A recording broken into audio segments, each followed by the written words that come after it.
Bidadi township ವಿವಾದ ದಿನ ಕಳೆದ ಹಾಗೆ ಬಿಗಡಾಯಿಸ್ತಾ ಇದೆ. ರಾಜ್ಯ ಸರ್ಕಾರಕ್ಕೆ ಸಿಎಂ ಡಿಕೆ ಶಿವಕುಮಾರ್ ಅವರಿಗೆ ಇದು ಪ್ರತಿಷ್ಠೆಯ ವಿಷಯ ಆಗಿತ್ತು. ಈಗಿದು ತಲೆನೋವಿನ ವಿಷಯವಾಗಿ ಬದಲಾಗುತ್ತಾ ಅಂತ ಕಾದು ನೋಡಬೇಕಾಗಿದೆ. ಬಿಡದಿ ಟೌನ್ಶಿಪ್ಗಾಗಿ ಮಂಡಲಹಳ್ಳಿ ಗ್ರಾಮಕ್ಕೆ ಭೂ ಸಮೀಕ್ಷೆಗಾಗಿ ತೆರಳಿದ್ದಂತಹ ಅಧಿಕಾರಿಗಳ ಮೇಲೆ ಸೋಮವಾರ ರೈತರು ನಡೆಸಿದಂತಹ ದಾಳಿ ಹೊಸ ರೂಪ ಪಡೆದಿದೆ. ಈ ಪ್ರಕರಣದ ಸಂಬಂಧ 10 ರೈತರ ವಿರುದ್ಧ ಎಫ್ಐಆರ್ ದಾಖಲಾಗಿದೆ. ಈ ಬೆಳವಣಿಗೆ ಕಾಂಗ್ರೆಸ್, ಜೆಡಿಎಸ್, ಬಿಜೆಪಿ ನಾಯಕರ ನಡುವೆ ತೀವ್ರ ವಾಕ್ಸಮರ ಕಾರಣ ಆಗಿದೆ. ಬಿಡದಿ ಟೌನ್ಶಿಪ್ ಯೋಜನೆಗಾಗಿ ಸೋಮವಾರ ಮಂಡಲಹಳ್ಳಿಗೆ ಸರ್ವೆ ಕಾರ್ಯಕ್ಕೆ ಅಂತ ಬಂದಿದ್ದಂತಹ ಅಧಿಕಾರಿಗಳ ಮೇಲೆ ಹಲ್ಲೆ ನಡೆಸಿದ ಪ್ರಕರಣಕ್ಕೆ ಸಂಬಂಧಪಟ್ಟ ಹಾಗೆ 11ಕ್ಕೂ ಹೆಚ್ಚು ರೈತರ ವಿರುದ್ಧ ಬಿಡದಿ ಪೊಲೀಸ್ ಠಾಣೆಯಲ್ಲಿ 2 ಪ್ರತ್ಯೇಕ ಪ್ರಕರಣಗಳು ದಾಖಲಾಗಿವೆ. ಕಂದಾಯ ಇಲಾಖೆಯ ವಾಹನ ಚಾಲಕ ಮೊಹಮ್ಮದ್ ಸಮೀರ್ ಹಾಗೂ ರಾಮನಗರ ಗ್ರಾಮಾಂತರ ಪೊಲೀಸ್ ಠಾಣೆ ಇನ್ಸ್ಪೆಕ್ಟರ್ ಮುರಳಿ ನೀಡಿದಂತಹ ಪ್ರತ್ಯೇಕ ದೂರಿನ ಮೇರೆಗೆ 11ಕ್ಕೂ ಹೆಚ್ಚು ರೈತರ ವಿರುದ್ಧ ಸರ್ಕಾರಿ ಕರ್ತವ್ಯಕ್ಕೆ ಅಡ್ಡಿ, ಶಾಂತಿ ಭಂಗ, ಕೊಲೆ ಯತ್ನ, ದೈಹಿಕ ಹಲ್ಲೆಯಂಥ ಆರೋಪದಡಿ ಪೊಲೀಸರು ಪ್ರಕರಣವನ್ನು ದಾಖಲಿಸಿಕೊಂಡಿದ್ದಾರೆ. ಈಗ ರೈತರ ವಿರುದ್ಧ ಕೊಲೆ ಯತ್ನದ ಪ್ರಕರಣವನ್ನು ದಾಖಲಿಸಿರೋದಕ್ಕೆ ಭಾರಿ ಆಕ್ರೋಶ ವ್ಯಕ್ತ ಆಗಿದೆ.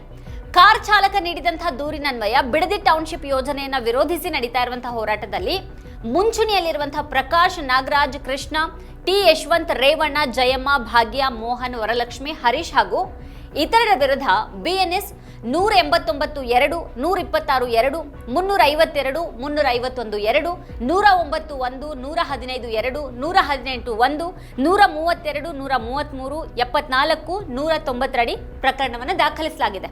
ಮತ್ತೊಂದು ಕಡೆ ಇನ್ಸ್ಪೆಕ್ಟರ್ ಮುರಳಿ ನೀಡಿದಂಥ ದೂರಿನನ್ವಯ ಅಪರಿಚಿತ ರೈತರ ವಿರುದ್ಧ ಬಿಎನ್ಎಸ್ 189(2), 126(2), 352, 351(2), 191, 115(2), 118(1), 132, 133, 74, 190 ಅಡಿ ಪ್ರಕರಣವನ್ನ ದಾಖಲು ಮಾಡಿಕೊಳ್ಳಲಾಗಿದೆ.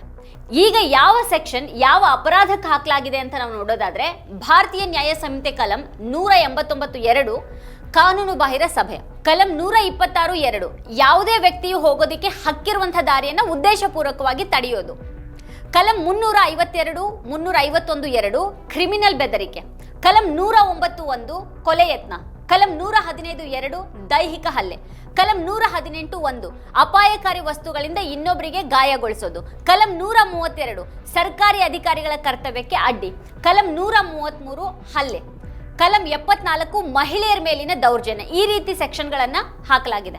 ಈಗ ಇದನ್ನೇ ಜೆಡಿಎಸ್ ದೊಡ್ಡ ವಿವಾದವಾಗಿಸಿದೆ. ರಾಜ್ಯ ಸರ್ಕಾರದ ವಿರುದ್ಧ ಮಾಜಿ ಪ್ರಧಾನಿ ದೇವೇಗೌಡರೇ ಗುಡುಗಿದ್ದಾರೆ. ಬಿಡದಿ ಟೌನ್ಶಿಪ್ ಯೋಜನೆ ಕೈ ಬಿಡಬೇಕು, ಹಾಗೆ ರೈತರ ಮೇಲೆ ದಾಖಲಿಸಿರುವಂತಹ ಪ್ರಕರಣವನ್ನ ರದ್ದುಗೊಳಿಸಬೇಕು, ಇಲ್ಲ ಅಂತ ಅಂದ್ರೆ ಶೀಘ್ರದಲ್ಲೇ ವಿಧಾನಸೌಧದ ಆವರಣದ ಗಾಂಧಿ ಪ್ರತಿಮೆ ಎದುರು ಧರಣಿ ಕೂರ್ತೀನಿ ಅಂತ ಮಾಜಿ ಪ್ರಧಾನಿ ಜೆಡಿಎಸ್ ವರಿಷ್ಠ ಎಚ್.ಡಿ. ದೇವೇಗೌಡ ಅವರು ರಾಜ್ಯ ಸರ್ಕಾರಕ್ಕೆ ಎಚ್ಚರಿಕೆಯನ್ನ ನೀಡಿದ್ದಾರೆ.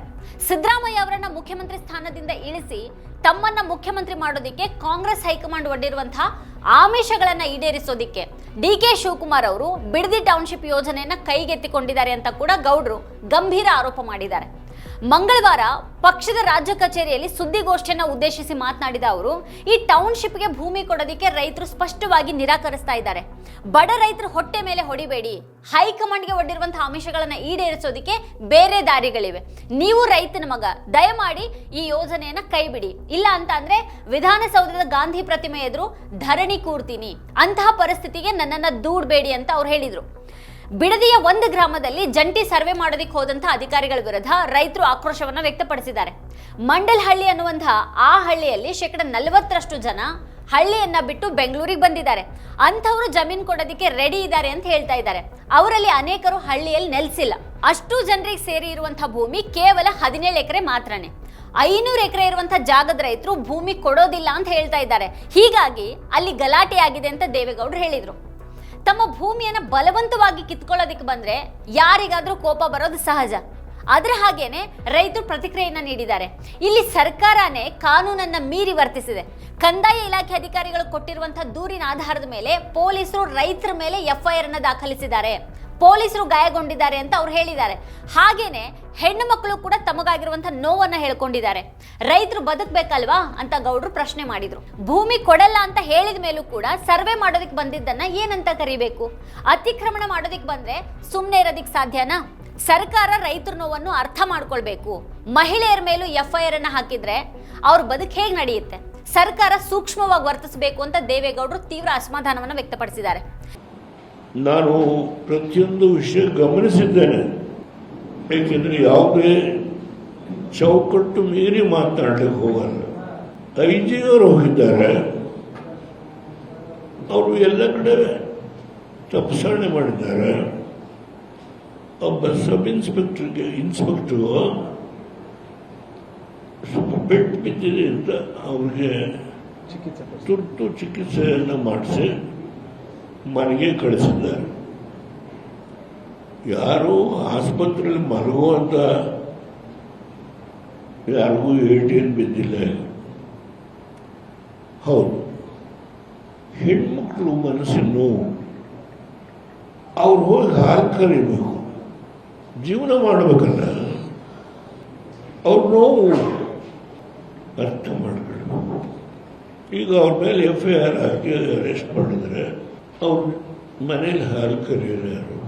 ಬಿಡದಿ ಟೌನ್ಶಿಪ್ ಯೋಜನೆಯನ್ನು ಕೈ ಬಿಡುವಂತೆ ಆಗ್ರಹಿಸಿ ರಾಜ್ಯದ ಮುಖ್ಯಮಂತ್ರಿಗಳಿಗೆ ನಾನು ಕಳೆದ ಜೂನ್ 25ರಂದು ವಿವರವಾದ ಪತ್ರವನ್ನು ಬರೆದಿದ್ದೀನಿ. ಸುಮಾರು 20 ದಿನ ಕಳೆದರೂ ಕೂಡ ಪತ್ರ ತಲುಪಿದೆಯೋ ಇಲ್ವೋ ಅನ್ನೋದ್ರ ಬಗ್ಗೆ ನನಗೆ ಈವರೆಗೂ ಹಿಂಬರಹವನ್ನು ಕೊಟ್ಟಿಲ್ಲ. ನಾನು ಒಬ್ಬ ರೈತರ ಮಗ, ಈಗ ನನಗೆ ಯಾವ ಅಧಿಕಾರನೂ ಇಲ್ಲ. ರೈತನ ಮಗನಾಗಿ ನಾನು ಆ ಪತ್ರ ಬರೆದಿದ್ದೀನಿ.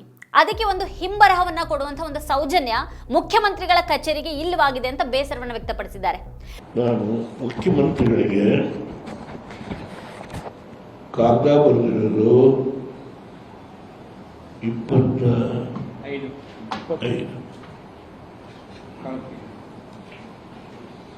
ಇವತ್ತು ತಾರೀಕು ಎಷ್ಟು?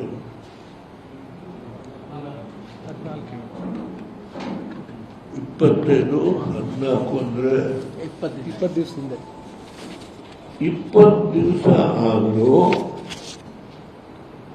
ಕನಿಷ್ಠ ಪ್ರಮಾಣ ನಿಮ್ಮ ಕಾಗದ ತಲುಪಿದೆ ಅಂತ ಹೇಳಿ ಒಂದು ಎಂಡಾರ್ಸ್ಮೆಂಟ್ ಅಂತ ಹಿಂಬರ ಅಂತ ಕರೀತೀವೋ, ಎಂಡಾರ್ಸ್ಮೆಂಟ್ ಕೊಡಲಿಲ್ಲ ನನಗೆ. ನಾನು ಒಬ್ಬ ರೈತನ ಮಗ, ನನಗೆ ಯಾವ ಅಧಿಕಾರ ಇಲ್ಲ. ಈಗ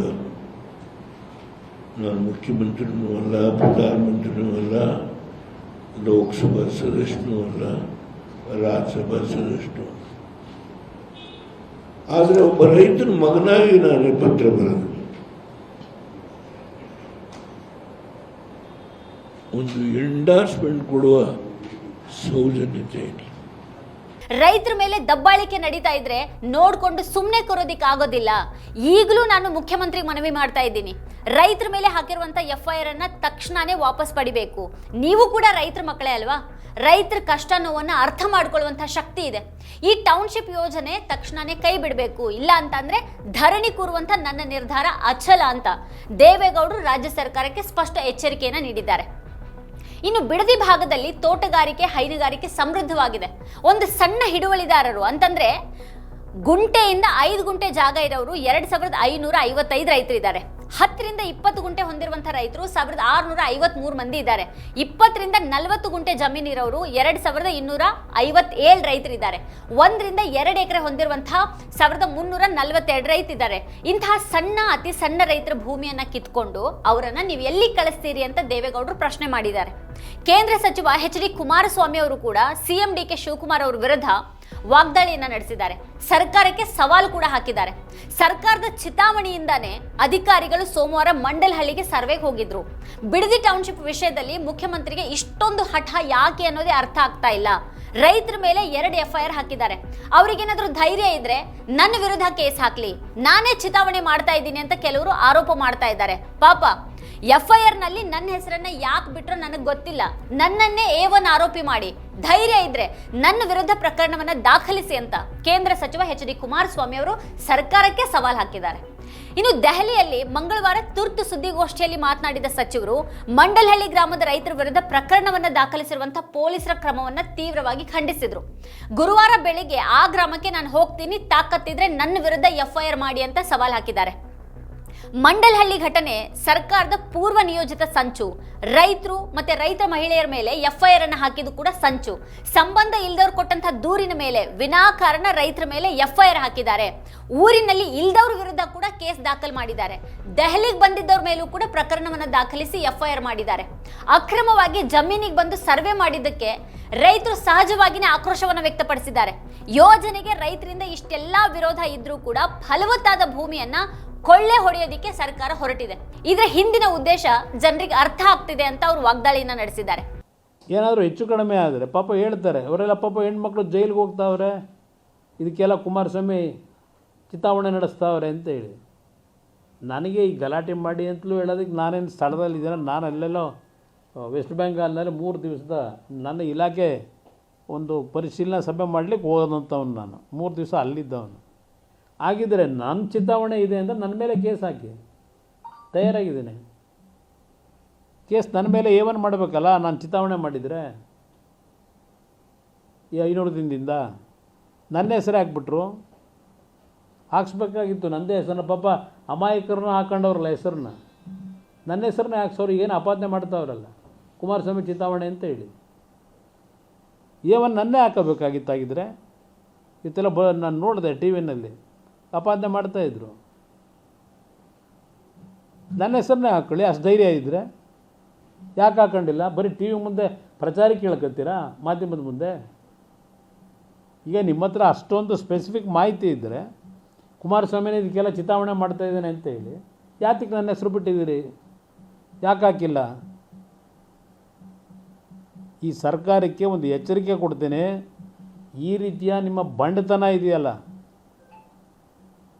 ಇಡೀ ರಾಜ್ಯದಲ್ಲಿ ಜನ ನೋಡ್ತಾ ಇದ್ದಾರೆ ಸೂಕ್ಷ್ಮವಾಗಿ.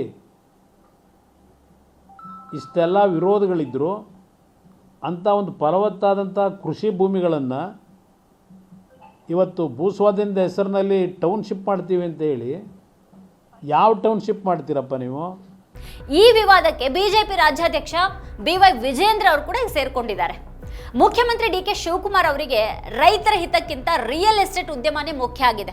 ಬಡ ರೈತರ ಬದುಕನ್ನ ಬೀದಿಗೆ ತಳ್ಳಿ ಬಿಡದಿಯಲ್ಲಿ ಟೌನ್ಶಿಪ್ ನಿರ್ಮಾಣ ಮಾಡೋದಕ್ಕೆ ಮುಂದಾಗಿರೋದು ಸರಿ ಅಲ್ಲ ಅಂತ ಬಿಜೆಪಿ ರಾಜ್ಯಾಧ್ಯಕ್ಷ BY ವಿಜೇಂದ್ರ ಅವರು ಆಕ್ರೋಶವನ್ನು ವ್ಯಕ್ತಪಡಿಸಿದ್ದಾರೆ. ಮಂಗಳವಾರ ಪತ್ರಿಕಾಗೋಷ್ಠಿಯಲ್ಲಿ ಮಾತನಾಡಿದ ಅವರು, DK ಶಿವಕುಮಾರ್ ಅವರು ರಾಜ್ಯದ ರೈತರ ಹಿತಾಸಕ್ತಿಯನ್ನ ಬದಿಗಿಟ್ಟು ರಿಯಲ್ ಎಸ್ಟೇಟ್ ಹಿಂದೆ ಹೋಗ್ತಾ ಇರೋದ್ರ ಪರಿಣಾಮವಾಗಿ ಬಿಡದಿಯಲ್ಲಿ ರೈತರು ಬೀದಿಗಿಳಿದು ಹೋರಾಟ ಮಾಡುವಂತಹ ಸನ್ನಿವೇಶ ನಿರ್ಮಾಣ ಆಗಿದೆ ಅಂತ ಅವರು ಕಿಡಿಕಾರಿದ್ದಾರೆ. ಕಾಂಗ್ರೆಸ್ ಸರ್ಕಾರ ಹಿಂದಿನ 3 ವರ್ಷಗಳ ಅವಧಿಯಲ್ಲಿ ಸಮಗ್ರ ಕರ್ನಾಟಕದ ಅಭಿವೃದ್ಧಿ ಬಗ್ಗೆ ಚಿಂತನೆ ಮಾಡಲಿಲ್ಲ. ಹಿಂದಿನ CM ಸಿದ್ದರಾಮಯ್ಯ ಅವರು ಕೂಡ ಸಮಗ್ರ ಕರ್ನಾಟಕದ ಅಭಿವೃದ್ಧಿ ಬಗ್ಗೆ ಚಿಂತನೆ ಮಾಡಲಿಲ್ಲ. ಬೆಂಗಳೂರು ಅಭಿವೃದ್ಧಿ ಆದ್ರೆ ಇಡೀ ಕರ್ನಾಟಕ ಅಭಿವೃದ್ಧಿ ಆಗುತ್ತೆ ಅನ್ನುವಂಥ ಒಂದು ಭಾವನೆ ಅವರಲ್ಲಿ ಕಾಣ್ತಾ ಇತ್ತು. ಈಗಿನ ಮುಖ್ಯಮಂತ್ರಿ ಅವರ ಧೋರಣೆ ಕೂಡ ಅದೇ ಆಗಿದೆ. DK ಶಿವಕುಮಾರ್ ಅವರು ಬಿಡದಿ ಟೌನ್ಶಿಪ್ ಬಗ್ಗೆ ಮತ್ತೆ ಬೆಂಗಳೂರಿನ 2ನೇ ಏರ್ಪೋರ್ಟ್ ಬಗ್ಗೆ ತೋರ್ತಾ ಇರುವಂತಹ ಆತುರ ನೋಡಿದ್ರೆ DKಶಿ ಅವರ ಹಣೆ ಬರ ಕೂಡ ಅಷ್ಟೇ ಅಂತ ಅನಿಸ್ತಾ ಇದೆ ಅಂತ ಅವರು ವ್ಯಂಗ್ಯಾಡಿದ್ದಾರೆ. ರಾಜ್ಯದಲ್ಲಿ ಮುಂಗಾರು ದುರ್ಬಲಗೊಂಡಿದೆ. ಇಂಥ ಗಂಭೀರ ಪರಿಸ್ಥಿತಿಯಲ್ಲೂ ಕೂಡ ರೈತರ ನೆರವಿಗೆ ಬರಬೇಕಾದಂತಹ ಕೃಷಿ ಸಚಿವರೇ ಇಲ್ಲದೆ ಇರೋದು ದುರಾದೃಷ್ಟಕರ ಅಂತ ವಿಜೇಂದ್ರ ಹೇಳಿದ್ದಾರೆ. ಒಬ್ಬ ರಾಜ್ಯದ ಮುಖ್ಯಮಂತ್ರಿಗಳಾಗಿ ರೈತರ ಸಂಕಷ್ಟಕ್ಕೆ ಸ್ಪಂದನೆ ಮಾಡಬೇಕಾಗಿರ್ತಕ್ಕಂಥ ಕರ್ತವ್ಯ ಅವ್ರ ಮೇಲಿದೆ. ಈ ರೀತಿ ದಬ್ಬಾಳಿಕೆ ಮಾಡೋದಕ್ಕಲ್ಲ ನೀವು ರಾಜ್ಯದ ಮುಖ್ಯಮಂತ್ರಿಗಳಾಗಿರುವಂಥದ್ದು.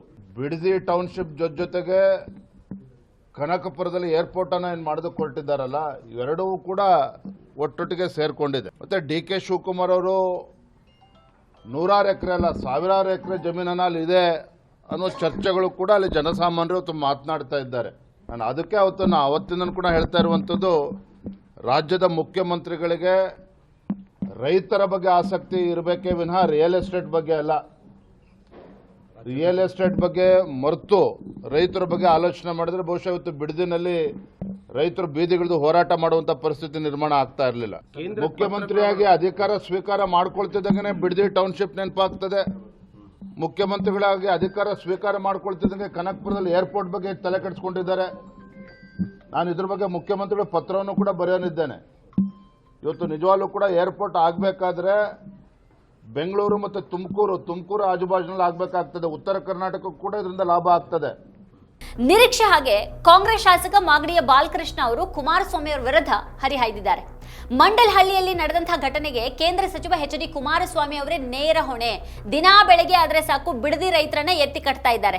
ಕೇಂದ್ರದಲ್ಲಿ ಮಾಡೋದಕ್ಕೆ ಅವ್ರಿಗೆ ಕೆಲಸ ಇಲ್ಲದೆ ಇರೋ ಕಾರಣ ಹೋರಾಟಕ್ಕಾಗಿ ಬಸ್ಗಳಲ್ಲಿ ಕಾರ್ಯಕರ್ತರನ್ನ ಕಳಿಸ್ತಾರೆ. ಪ್ರಧಾನಿ ಮೋದಿ ಅವರು ಕುಮಾರಸ್ವಾಮಿ ಅವರಿಗೆ ಅದೇನೋ ಬೃಹತ್ ಕೈಗಾರಿಕಾ ಸಚಿವರನ್ನ ಮಾಡ್ಬಿಟ್ಟಿದ್ದಾರೆ. ಆದ್ರೆ ಕೆಲಸ ಮಾಡ್ತಾರೆ ಇಲ್ವೋ ಗೊತ್ತಿಲ್ಲ. ಪಾಪ ಬಿಜೆಪಿ ಅವರಿಗೆ ಇಲ್ಲಿ ಏನೂ ಗೊತ್ತಿಲ್ಲ. ರಾಜ್ಯದಲ್ಲಿ ಬಿಜೆಪಿ ಅವರೆಲ್ಲ ಮುಗಿದು ಹೋಗಿದ್ದಾರೆ. ರಾಜ್ಯಕ್ಕೆ ನೀನೇ ಹೋಗು ಅಂತ ಈಗ ಬಿಜೆಪಿ ನಾಯಕರು ಕುಮಾರಸ್ವಾಮಿ ಅವರಿಗೆ ಹೇಳಿರಬೇಕು. ಅದಕ್ಕೆ ಮಾತೆತ್ತಿದ್ರೆ ಸಾಕು ಟೌನ್ಶಿಪ್ ಬಗ್ಗೆ ಮಾತಾಡ್ತಾರೆ ಅಂತ ಬಾಲಕೃಷ್ಣ ವ್ಯಂಗ್ಯವಾಗಿ ಹೇಳಿದ್ದಾರೆ. ಒಟ್ಟಾರೆ ಡಿ.ಕೆ. ಶಿವಕುಮಾರ್ ಅವರು ಬಿಡದಿ ಟೌನ್ಶಿಪ್ ಯೋಜನೆಯನ್ನ ಜಾರಿಗೊಳಿಸಿನೇ ನಾನು ಬಿಡ್ತೀನಿ ಅಂತ ಹಠದಲ್ಲಿದ್ದಾರೆ. ಕುಮಾರಸ್ವಾಮಿ ಹಾಗೆ JDS ಅದನ್ನ ವಿರೋಧ ಮಾಡದೆ ಬಿಡೋದಿಲ್ಲ ಅನ್ನೋದು ಒಂದು ಹಠದಲ್ಲಿದ್ದಾರೆ. ಇಲ್ಲಿ ರೈತರು ಏನ್ ಹೇಳ್ತಾರೆ ಅನ್ನೋದು ಬದಿಗೆ ಸೆರೆದು ಈ ರಾಜಕಾರಣಿಗಳ ಹಠ ಹಾಗೂ ಪ್ರತಿಷ್ಠೆನೆ ಮೆರೆದಾಡ್ತಾ ಇದೆ. ರೈತರ ಧ್ವನಿ ಯಾರಿಗೂ ಕೇಳಿಸ್ತಾ ಇಲ್ಲ. ಇಲ್ಲಿ ರಾಜಕಾರಣಿಗಳು ಬೇಕಾದಾಗ ಮಾತ್ರ ರೈತರ ಪರವಾಗಿ ನಾವಿದ್ದೀವಿ ಅಂತ ಹೇಳಿಕೆಯನ್ನ ನೀಡ್ತಾ ಇದ್ದಾರೆ. ಇದಿಷ್ಟು ಬಿಡದಿ ಟೌನ್ಶಿಪ್ ಕುರಿತಾದ ಅಪ್ಡೇಟ್ಸ್ ಆಗಿದೆ.